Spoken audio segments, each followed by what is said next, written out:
The tension was palpable as Officer Davis stepped closer, her gaze fixed and unyielding.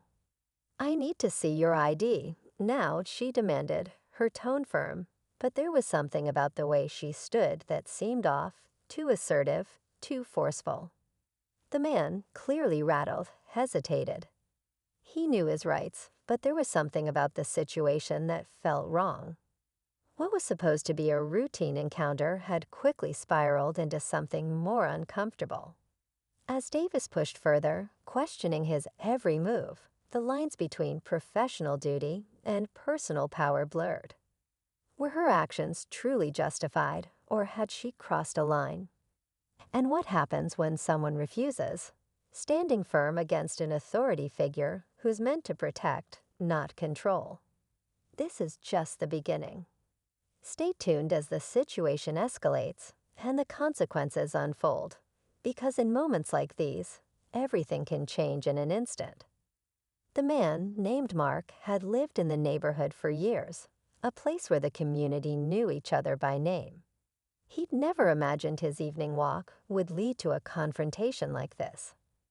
Officer Davis, on the other hand, had only recently transferred to the area. While she was known for her dedication, some of the locals whispered about her tough, almost aggressive approach to law enforcement. But no one could deny her commitment to keeping the streets safe. At least, that's how she'd always presented herself. As Mark stood there, his mind raced. He had nothing to hide, but he couldn't shake the feeling that this wasn't about a simple ID check. There was something more to it, something in the way Davis was looking at him. Her questions were sharp, almost probing, and the tension between them was undeniable. Was it just a misunderstanding, or had something deeper been set into motion? The air grew heavier as the seconds ticked by. Mark's palms were sweating now, his mind racing. He didn't want to escalate things, but it felt like he was being cornered, as if every move he made was being scrutinized. Officer Davis wasn't backing down, her eyes locked on him with a quiet intensity. "Where are you coming from?" she asked again, her voice steady but cold. The words didn't make sense. Mark had only stepped out for a walk to clear his head, nothing more. But the longer this went on, the more he felt trapped, as though his every answer might be twisted. The whole situation was starting to feel personal, and he couldn't figure out why. From Davis's perspective, things were different. She'd been called to the area on a string of suspicious activity reports. The tension in the air was thick with whispers of recent break-ins, and her instincts told her something wasn't right. Maybe it was the late hour or Mark's hesitation that made her pause. But something about him felt off. Her training told her to keep pressing, to gather the information she needed. Yet a small voice in her head began questioning whether she was reading the situation wrong. Across the street, a neighbor stood watching, silently observing the growing scene. Claire, a longtime resident, had seen Davis on patrol before, but never like this. Too forceful, too demanding. She had known Mark for years. He was just a guy taking a walk. But now she couldn't shake the feeling that something wasn't adding up. She didn't know exactly what was happening, but she knew she couldn't stand by and watch without doing something. As the tension between Mark and Officer Davis simmered, Claire made her decision. She would step in, but would it make things better or worse? The night was growing darker, and with it, the stakes were rising. Would this ordinary evening end in a misunderstanding, or something much more serious? Mark's breathing was shallow now, his heart pounding in his chest. He could feel the weight of Officer Davis's gaze, the pressure of her words closing in. He glanced around, looking for something, anything to ground him. The streetlights flickered overhead, casting long shadows that made the whole scene feel surreal. "I'm not doing anything wrong," Mark said, his voice unsteady. "I'm just walking home. Can I go now?" His words were simple, but the edge in his tone betrayed his rising frustration. Davis didn't flinch. "I'm just doing my job," she replied, her voice colder now, as if the line between duty and authority had already been crossed. Her hand hovered near her belt, and Mark couldn't tell if she was reaching for her radio or something else. Every second felt like it stretched on forever. Claire, still standing across the street, felt her heart race.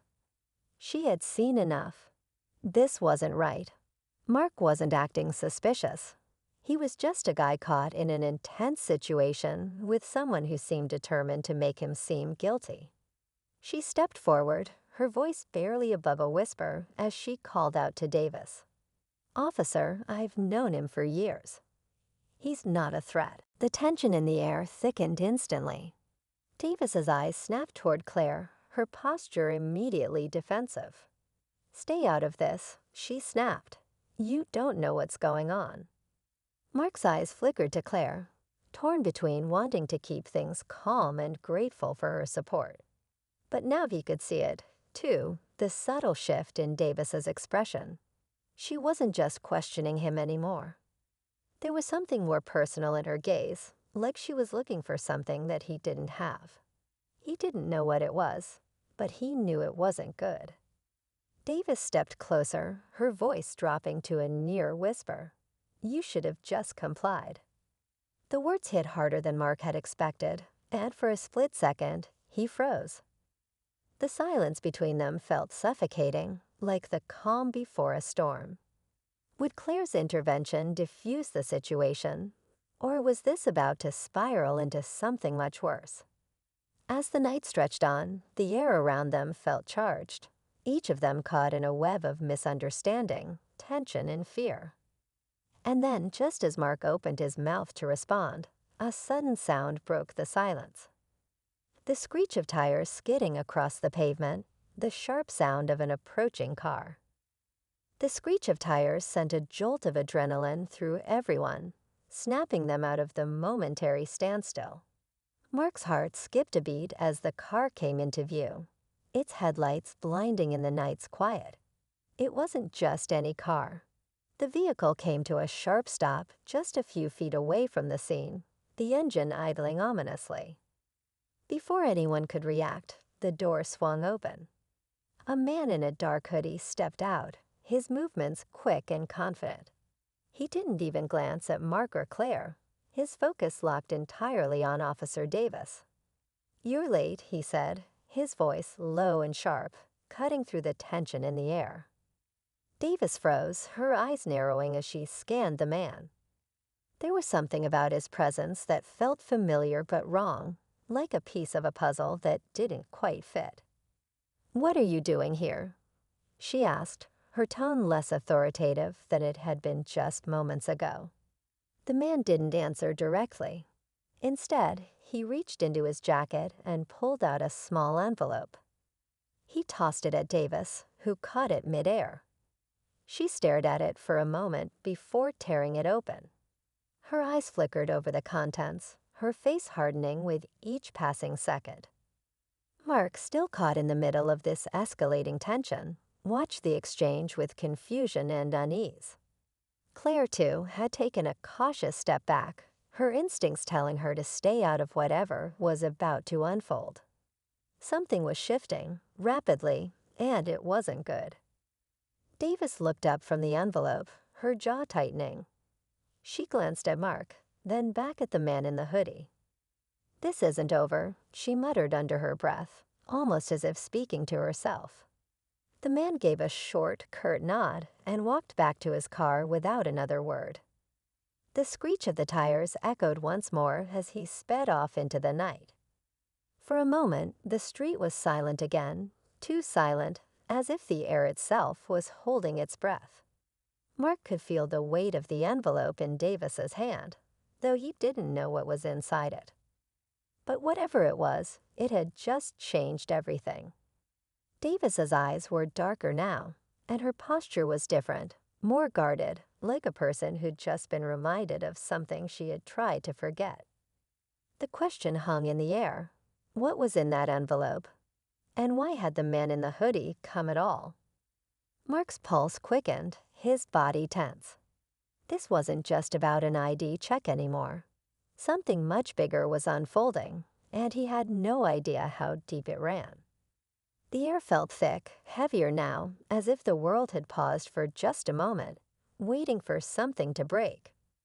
Mark stood motionless, his heart hammering in his chest, unsure of what to do or say. Officer Davis was still holding the envelope, her fingers trembling slightly as she slowly slid out a single piece of paper. Her eyes scanned the contents quickly, and in that instant, something in her expression shifted. The tension in her posture melted into something darker, more resigned. "Mark, I need you to step back," she said, her voice now surprisingly soft, almost as if she were speaking to herself.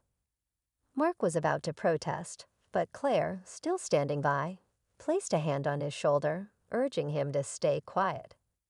They both watched as Davis slipped the paper back into the envelope, her face drawn with the weight of what she'd just read. "This isn't just a routine check," she muttered, her words almost too quiet to hear. Before Mark could ask, Davis turned sharply, striding toward her patrol car.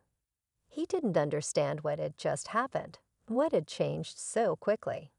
He had no idea what was in that envelope, but the shift in Davis's demeanor told him that the stakes had just gone up. The sound of the car's engine hummed to life, and as Davis drove off into the night, Mark could only stand there, wondering what had just been set in motion. But there was still one thing that didn't sit right with him: the man in the hoodie. Where had he gone? The thought barely crossed his mind before he heard a voice behind him. "You don't know, do you?" Claire's tone was suddenly filled with something else, concern, maybe even fear. Mark turned to look at her, confused. "Know what?" She hesitated before speaking, her eyes scanning the empty street. "Davis, she's not just a cop here. She's involved in something bigger, something illegal." Mark's mind raced.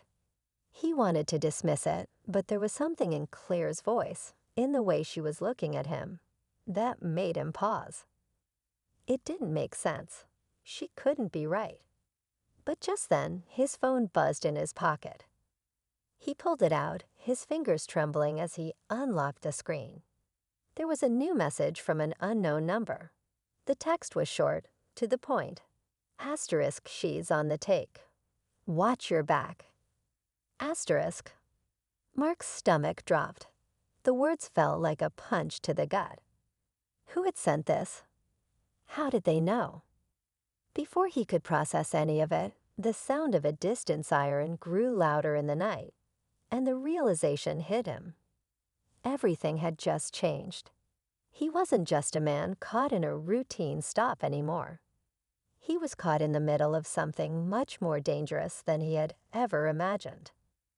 And somewhere in the shadows, Davis's face flashed through his mind, her cold, calculating eyes. Had she really been doing her job? Or was she covering up something much darker? The mystery wasn't over yet. It had only just begun. The sirens were closer now, but Mark didn't move. His mind was racing, replaying every moment of the encounter with Davis. Claire's words echoed in his head. She's on the take. Watch your back. Could it really be true? The unknown text still burned in his hand. Mark looked at Claire, who gave him a sympathetic look. "It's bigger than you think," she said quietly. "But you're not alone in this." A small sense of clarity settled over him. The truth would come out, but it wasn't something he could do alone. He needed help, someone with more power, more resources. The right people would listen, but it would take time and patience. As the sound of the sirens faded, Mark glanced down the street one last time, realizing that in that brief encounter, he'd stepped into a world far more complex than he could have ever imagined. And now there was no turning back.